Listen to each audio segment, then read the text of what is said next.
kepada seluruh keluarga beliau, para sahabat-sahabat beliau.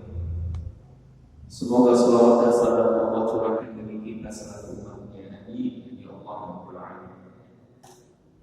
Kita lanjutkan surah Al-Infitar ayat yang ke-8. Fi ayyi suratin ma syaa rabbuk.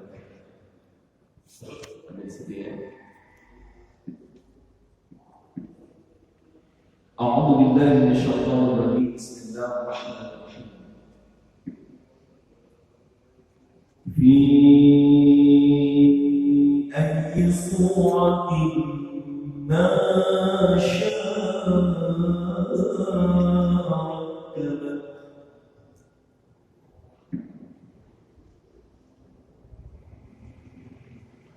Dalam bentuk apa saja yang Allah kehendaki. Lanjutan ayat sebelumnya kemarin, wahai manusia, apa yang menyebabkan kalian terpedaya sehingga kalian membangkang kepada Tuhan kalian? Padahal dialah Allah Tuhan kalian yang telah menciptakan kalian, disempurnakan ciptaan itu, kemudian diseimbangkan pula ciptaan. Maka selanjutnya sekarang, fi ayyi suratin ma syaa, dalam bentuk apa saja Allah Subhanahu wa ta'ala menciptakan manusia sesuai dengan apa yang Allah kehendaki. Ada laki, ada perempuan. Kalau kita lihat di dalam surah Ar-Rum, wa min ayatihi ikhtilafu alsinatikum wa alwanikum. Dari salah satu tanda-tanda kebesaran Allah, berbedanya bahasa kalian dan berbedanya warna kulit kalian. Kalau kita berangkat haji, masya Allah, itu salah satu bukti kebesarannya Allah Subhanahu wa ta'ala. Kita lihat orang dari seluruh penjuru dunia dengan alsinah, dengan lisan, dengan bahasa yang berbeda-beda. Itu dulu gimana tuh bisa muncul bahasa yang berbeda-beda seperti itu? Jangan bicara mengenai global secara besar dunia. Di Indonesia saja itu bahasa beda-beda. Jangankan lagi di Indonesia, bahasa Jawa saja itu bahasa Jawa macam-macam. Sunda macam-macam. Katanya ada yang halus, ada yang kasar gitu. Masya Allah. Dan bedanya kulit warna manusia ada yang sama. Ada yang hitam banget kalau orang negro,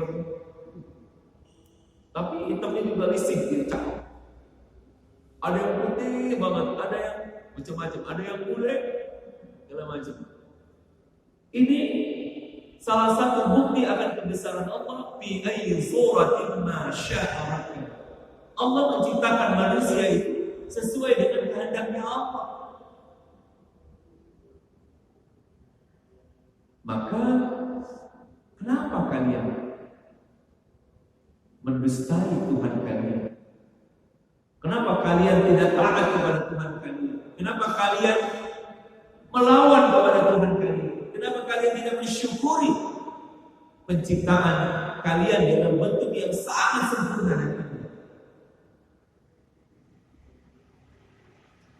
Kalla, jangan begitu kata Allah. Jangan begitu dong. Bal tukadzibuna bid-din.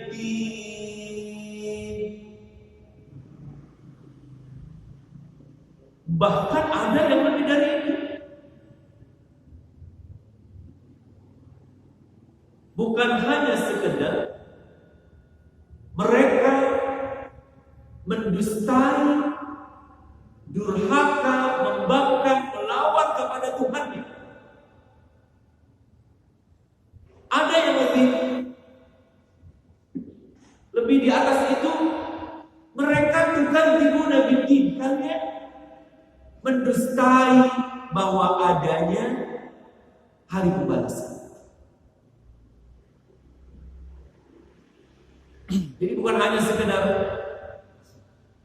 mereka tidak mensyukuri penciptaan sehingga mereka berani melawan Tuhan, tetapi tukadzibuna biddin, bahkan kalian itu mendustai bahwa adanya hari pembalasan.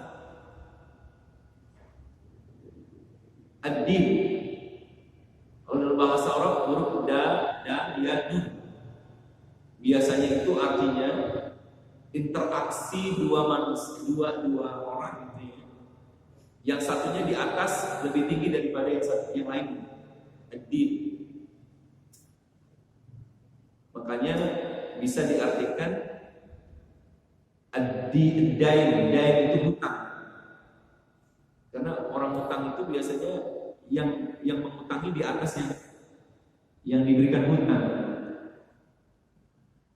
Atau diartikan din itu agama. Karena agama itu yang menguasai kehidupan kita, yang mengatur kehidupan manusia. Ada diartikan ad-din itu adalah hari pembalasan. Karena disitulah semua urusan dikembalikan kepada Allah Subhanahu wa Ta'ala. Yang maha tinggi ketika itu adalah Allah. Semua urusan akan kembali kepada Allah. Makanya disebut Maliki Yaumiddin, Allah yang menguasai hari pembalasan. Limanil mulk yaum, kata Allah. Pada hari ini, pada hari kiamat, siapa yang jadi raja? Punya siapa semua ini? Kesombongan manusia ketika itu sudah tidak ada artinya. Raja di raja ketika itu hanya Allah Subhanahu wa Ta'ala. Makanya disebut Maliki Yaumiddin, dialah Allah yang menguasai hari pembalasan. Karena ketika itu tidak ada lagi yang berkuasa, yang memiliki kerajaan, kehebatan kecuali Allah Subhanahu wa Ta'ala. Maka disebut ad-din, itu hari kiamat, hari pembalasan. Manusia itu bukan hanya melawan kepada Tuhan, tetapi juga gak percaya. Mereka gak percaya bahwa nanti ada hari pembalasan, bahwa nanti ada hari akhir, ada yaumul hisab. Sehingga kalau orang percaya bahwa nanti ada kehidupan lagi di akhirat, bahwa semua amal perbuatannya akan dihitung oleh Allah, semua perbuatan yang akan dibalas oleh Allah Subhanahu wa Ta'ala, maka dia akan berhati-hati hidupnya. Karena dia tahu bahwa semua apa yang dilakukan itu ada konsekuensinya. Ketika orang mendustai, dia tak percaya bahwa nanti ada hari akhir, maka dia akan semau buah hidupnya. Karena dia merasa apapun yang dilakukan itu gak ada balasannya. Kenapa kalian dustai itu? Kenapa kalian gak percaya? Maka hadirin sekalian yang dirahmati Allah Subhanahu wa Ta'ala, wa inna 'alaikum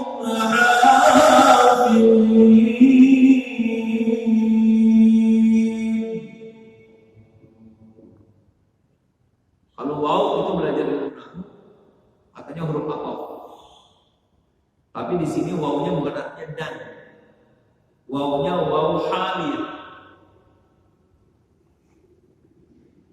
Bisa diartikan padahal. Wa inna 'alaikum lahafizin. Kenapa kalian tidak percaya bahwa adanya hari akhir? Padahal kata Allah, 'alaikum, di atasnya.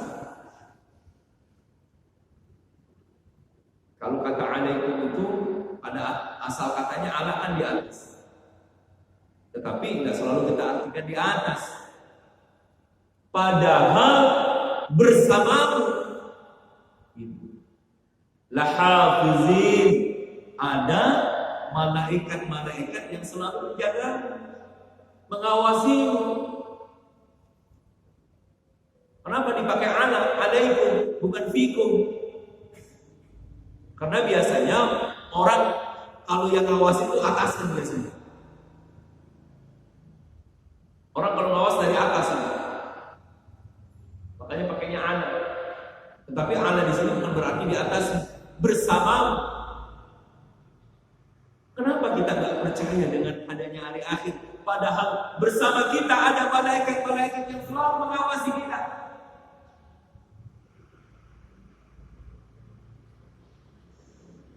Wa ma yanfasu min qawlin illa ladayhi raqibun atid. Tidaklah sesuatu yang terucap, satu ucapan saja dari yang keluar dari mulut kita,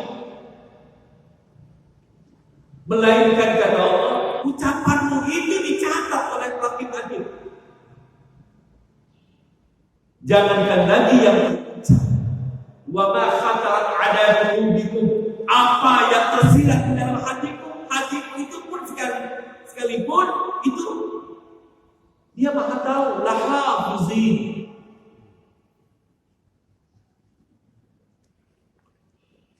Pertanyaannya itu Raqib Atid dua malaikat bukan? Hah? Katanya kan ada malaikat Raqib dan tapi nggak pakai waw apa di situ? Nggak Raqib wa Atid ya, Raqib Atid. Kalau banyak ulama tafsir mengartikan Raqib Atid itu bukannya dua malaikat, malaikat yang bertugas sebagai Raqib Atid, jadi nggak pakai waw apa. Raqib Atid itu satu malaikat yang tugasnya Raqibun wa Atidun. Tapi ada yang mengatakan Raqib itu satu malaikat, Atid satu malaikat. Padahal itu nggak pakai waw atau Raqib Atid, malaikat yang itu sebagai kerjaannya Raqibun Atid, mengawasi. Itu nama bentuk jobnya, job description-nya Raqibun Atid. Bukan nama malaikatnya, tetapi itu job description-nya. Pekerjaannya itu Raqibun Atid. Bisa dipahami ya? Jadi ada malaikat Raqib Atid yang selalu menjaga kita, mengawasi kita.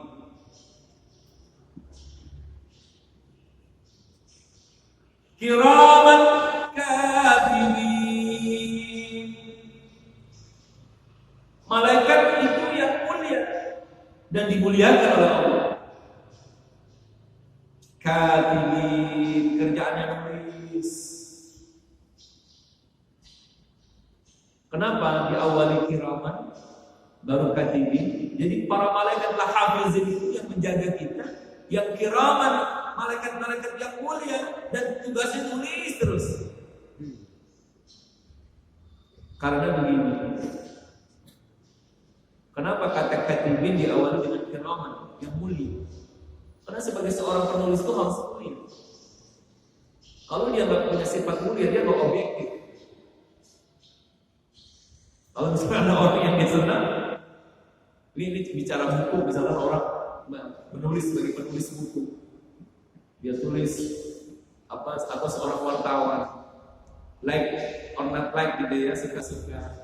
Kalau dia nggak punya sifat kiraman,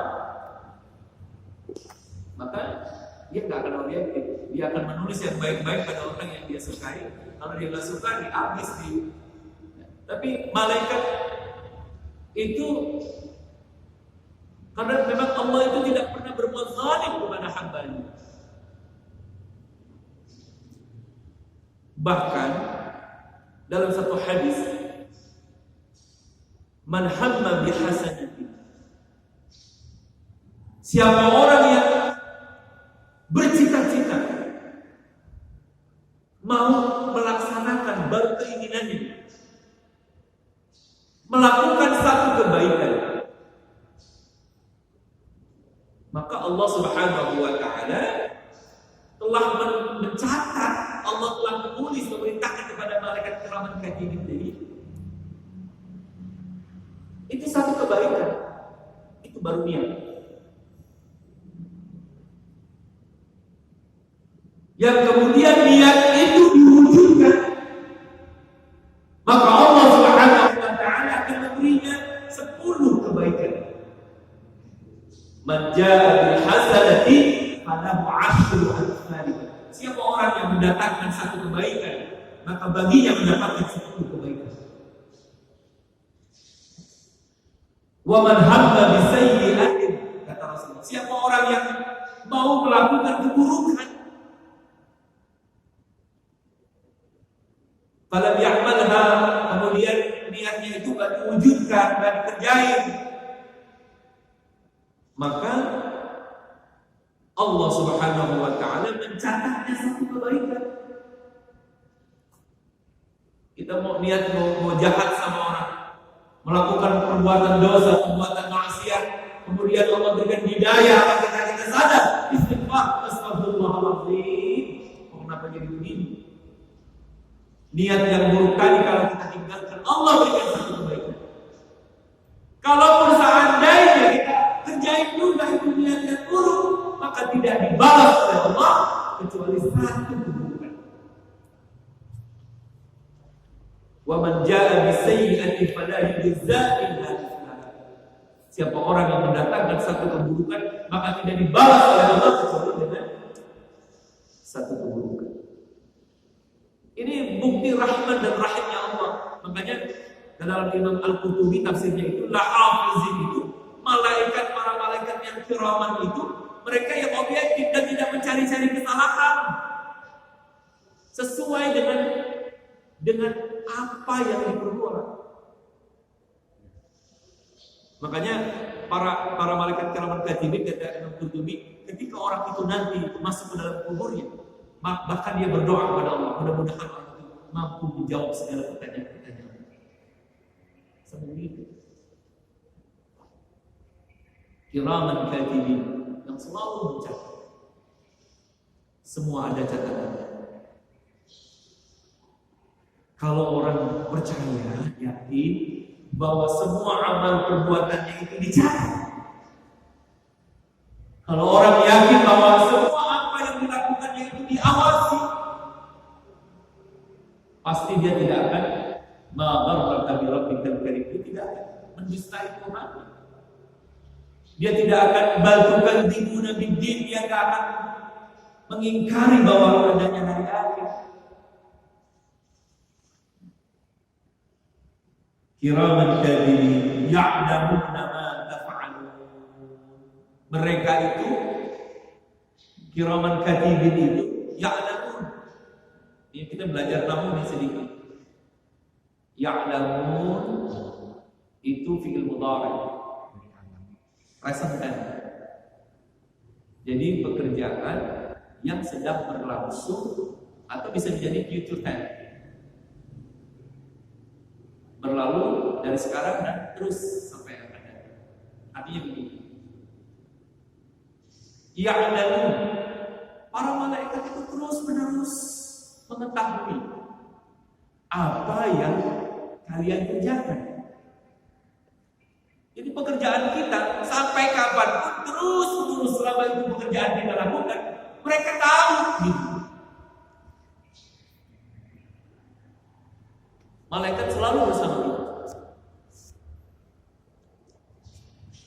Cuma ada 3 tempat di mana malaikat itu nggak bisa bersama kita. Enak dong kalau gitu. Nggak bisa ngawasin kita. Oh, bukan berarti nggak bisa mengawasi. CCTV-nya malaikat tapi kita ada. Ini buatan Jerman. Masya Allah. Pertama, malaikat menjauh dari diri kita ketika kita dalam keadaan junub. Jadi kalau orang junub itu ya hubungan badan, ya keluar sperma, gitu kan, junub. Makanya cepet-cepet mandi. Jangan ditunda-tunda.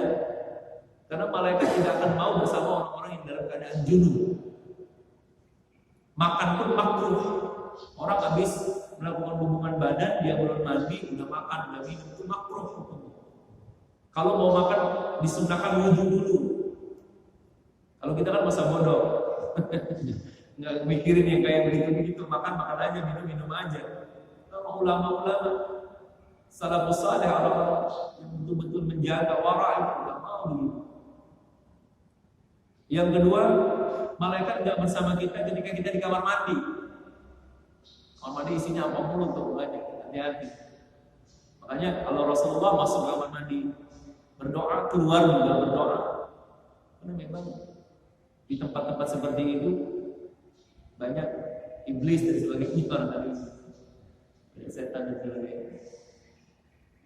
Makanya kalau di kamar mandi kan ada disunahkan ditutup kepalanya dan sebagainya. Makanya kalau lampunya perlu terang, iya perlu terang. Nanti jadi ada cerita begini, ada anak sama ibunya bandel banget. Kata kiai, kalau kamu mau orang itu nanti kamu nggak bisa melihat, buta kamu. Tadi orang kalau jatuh di kamar mandi udah kita. Begitu biasanya kalau orang jatuh dari kamar mandi langsung setruk ya gitu ya biasanya. Akhirnya pas dia mandi, lagi airnya diginiin nih, itu kan merem. Nggak ada orang yang mandi matanya dibuka kan, pasti merem gitu. Pas lagi merem, lampunya dimatiin, emaknya di belakang. Pas dia buka, dia teriak. Dia sangkanya beneran, dia buka lampu dimatiin. Masya Allah, saya bercanda. Jadi malaikat tidak akan bersama kita ketika kita dalam keadaan di kamar mandi. Rumah yang di dalamnya itu banyak gambar-gambar, patung-patung, alat-alat musik. Nah itu malaikat nggak akan masuk ke dalam. Jadi kalau dalam keadaan junub, dalam keadaan di kamar mandi, dan dalam keadaan hubungan badan. Jadi kalau kita lagi hubungan badan, malaikat nggak mau mungkin. Yang ada setan. Makanya Rasulullah ajarin, Allahumma jannibni. Pada hafal nggak semua? Yang selainnya hafal doa hubungan badan. Yang selainnya hafal. Yang nggak hafal ikutin saya. Bismillahirrahmanirrahim. Allahumma inni a'udzubika minal khubuthi wal khaba'is. Doa apa itu? Kayaknya udah gak ada yang hafal yang doa-doa begitu kayaknya ya. Ya Allah, jauhkan aku dari setan gitu. Banyak setan yang orang muslim. Kebanyakan baca auzu doang bismillah. Baca apa? Auzu doang bismillah. Auzu bismillah aja, bismillahirrahmanirrahim. Hadis sekalian yang dirahmati Allah. Kenapa manusia seperti itu? Nah, kalau kita korelasikan dengan kurban. Jadi begini. Dulu tuh masyarakat animisme, dinamisme, namanya Brits, bahwa yang ada persembahan untuk dewa-dewa. Dulu ada orang yang disembelih, yang darahnya itu dipersembahkan untuk para dewa. Nah makanya syariat yang dibawa oleh Nabi Allah Ibrahim alaihissalam itu sebagai contoh pada manusia. Ketika Nabi Allah Ibrahim betul-betul mewujudkan perintah Allah meskipun itu hanya dalam mimpinya, kan hanya dalam mimpi. Ya bunayya inni ara fil manam anni adbah. Wahai anakku, dalam mimpi ayah diperintahkan oleh Allah untuk menyembelihku. Mada tara, bagaimana menurut pendapat wahai anak? Maka dijawab oleh Ismail, ya abati fa'al. Wahai ayah, kalau memang itu perintah Allah yang suruh, jalanin, laksanain. Tuh orang kalau sudah betul-betul cinta sama Allah, dia lebih cinta kepada Allah meski hanya kepada dirinya sendiri. Nabi Ibrahim itu minta kepada Allah siang malam diberikan keturunan. Kemudian diberikan kabar gembira fabasyarnahu bigulamin halim, diberikan kabar gembira oleh Allah akan lahirnya seorang anak yang saleh, maha penyayang, Ismail alaihissalam. Tetapi ketika mulai remaja, Allah uji itu anak yang dia pengen banget disuruh potong. Ukuran kita gimana kan? Gak usah anak dah, sedikit motong, udah 3 bulan, dicolong orang, sedih gak kira-kira? Urusan keuangan urusan itu kecil gitu, urusan disuruh motong anak, bayangin.